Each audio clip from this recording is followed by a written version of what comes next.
آغاز کرتے ہیں بڑی خبر سے۔ امریکہ نے ایران کو فائنل آفر دے دی۔ نائب صدر جے ڈی وینس نے کہا ڈیل نہیں ہوئی لیکن بہترین پیشکش کر کے جا رہے ہیں۔ ایٹمی ہتھیار نہ بنانے کی واضح یقین دہانی چاہیے، جواب کا انتظار ہے۔ مزید کہا ہم نے لچک کا مظاہرہ کیا، تہران نے شرائط قبول نہیں کی۔ شاندار میزبانی پر وزیر اعظم شہباز شریف اور فیلڈ مارشل عاصم منیر سے اظہار تشکر۔ کہا پاکستان نے امن کے لیے تعمیری کردار ادا کیا۔ امریکہ کے نائب صدر اسلام آباد سے امریکہ واپس روانہ ہو گئے۔ ایئرپورٹ پر نائب وزیر اعظم اسحاق ڈار کی جانب سے اور فیلڈ مارشل عاصم منیر نے جے ڈی وینس کو رخصت کیا۔ Prime Minister of Pakistan and to Field Marshal Munir, who were both incredible hosts. And whatever shortcomings in the negotiation, it wasn't because of the Pakistanis who did an amazing job and really tried to help us and the Iranians bridge the gap and get to a deal. We have been at it now for 21 hours, and we've had a number of substantive discussions with the Iranians. That's the good news. The bad news is that we have not reached an agreement. We've made very clear what our red lines are, what things we're willing to accommodate them on, and what things we're not willing to accommodate them on. And we've made that as clear as we possibly could, and they have chosen not to accept our terms. We need to see an affirmative commitment that they will not seek a nuclear weapon, and they will not seek the tools that would enable them to quickly achieve a nuclear weapon. We leave here with a very simple proposal, a method of understanding that is our final and best offer. We'll see if the Iranians accept it. ایرانی وفد کے سربراہ باقر کالیباف کا بیان بھی سامنے آ چکا ہے۔ کہا مذاکراتی عمل کو ممکن بنانے میں پاکستان کی کوششوں کے شکر گزار ہیں۔ امریکہ ایران کے موقف اور اصولوں کو سمجھ چکا۔ انہوں نے کہا کہ اب فیصلہ کرنا امریکہ نے کرنا ہے، وہ ہمارا اعتماد حاصل کر سکتا ہے یا نہیں۔ ایرانی وفد نے مستقبل پر مبنی تجاویز پیش کی۔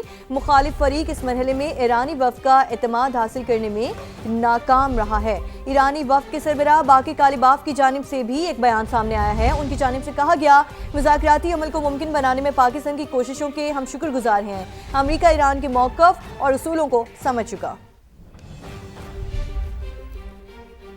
اور ایسے میں پاکستان امریکہ اور ایران کے درمیان بات چیت میں سہولت کاری جاری رکھے گا۔ نائب وزیر اعظم اسحاق ڈار نے پریس کانفرنس میں کہا کہ امید ہے دونوں فریقین مثبت رویے کے ساتھ پورے خطے میں دیر پا امن اور استحکام کے لیے کوششیں جاری رکھیں گے۔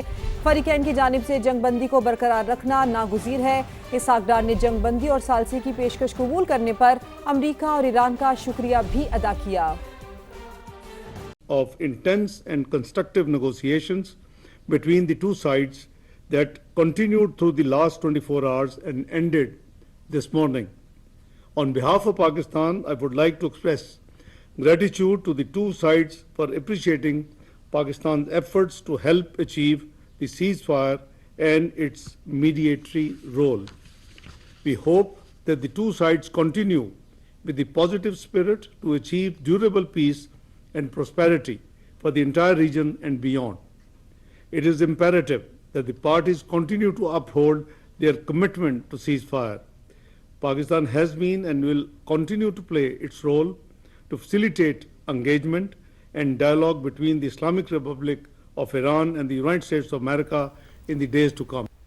اسی سے متعلق صدر ڈونلڈ ٹرمپ نے دو ٹوک کہہ دیا ہے کہ تہران سے ڈیل ہو یا نہ ہو کوئی فرق نہیں پڑتا۔ امریکہ ایران کو فوجی محاذ پر شکست دے چکا ہے۔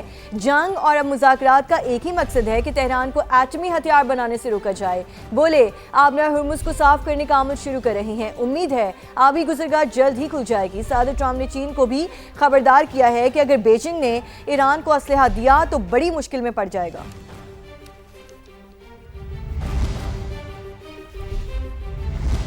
اور پاکستان کی ثالثی میں امریکہ کے ساتھ ہونے والے مذاکرات میں اہم معاملات پر مفاہمت ہوئی۔ 2 سے 3 اہم مسائل پر اختلاف رائے برقرار ہے جس کے باعث کسی حتمی معاہدے تک نہیں پہنچ سکے۔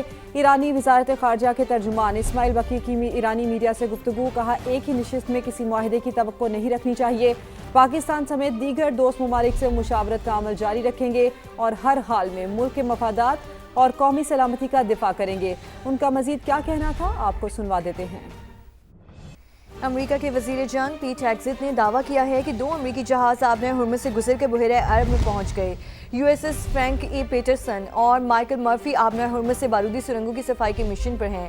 سینٹ کام کی کمانڈر ایڈمرل بریڈ کوپر نے بیان میں کہا کہ ایک نئی گزرگاہ بنانے کا عمل شروع کر دیا گیا ہے۔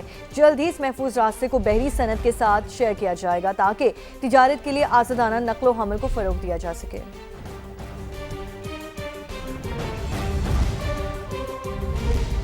اور ایرانی فوج نے سینٹ کام کے دعوے کی تردید کر دی ہے۔ ترجمان ایرانی فوج کا کہنا ہے کہ آبنائے ہرمز سے کوئی امریکی بحری جہاز نہیں گزرا۔ ایرانی فوج کی اجازت کے بغیر آبنائے ہرمز سے کوئی گزر نہیں سکتا۔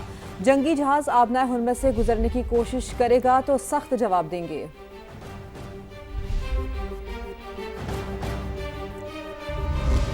آسٹریلیا نے امریکہ اور ایران سے مذاکرات کی میز پر واپسی کا مطالبہ کر دیا۔ آسٹریلوی وزیر خارجہ نے کہا معاہدے کے بغیر مذاکرات کا خاتمہ مایوس کن ہے۔ اس تنازع کا فوری اور پائیدار حل دیکھنا چاہتے ہیں۔ کشیدگی بڑھ گئی تو عالمی معیشت مزید متاثر ہو سکتی ہے۔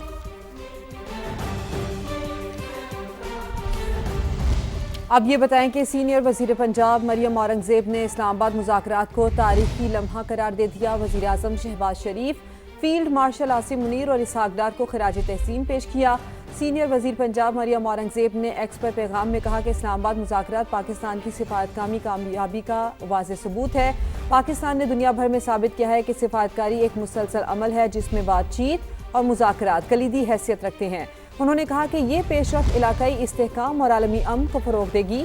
مریم اورنگزیب نے کہا کہ عالمی سطح پر پاکستان پر اعتماد میں اضافہ ہوا اور پاکستان ایک ذمہ دار اور قابل اعتماد امن مذاکرات کے طور پر ابھر رہا ہے۔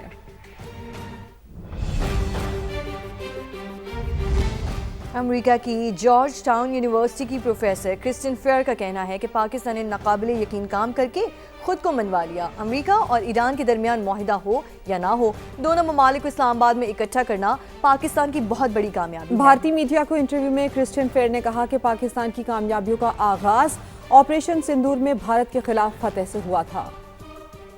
Over the last year has done an incredible job during Operation Sindoor when Pakistan really snatched a diplomatic victory from the jaws of defeat. So whether an agreement happens or whether an agreement doesn't happen, this is still a win for Pakistan. Now, obviously, if some kind of even remotely durable peace comes out of this is a huge victory for Islamabad. But even if it doesn't, but Pakistan is playing this role in facilitating negotiations between the United States and Iran at a level which hasn't happened since 1979 is still a huge victory for Islamabad. یہاں آپ کو update کریں، صہیونی فوج نے لبنان میں اپنی کارروائیاں ایک بار پھر تیز کر دی ہیں۔ جنوبی لبنان کے تاریخی شہر سول میں متعدد مقامات پر بم برسائے گئے۔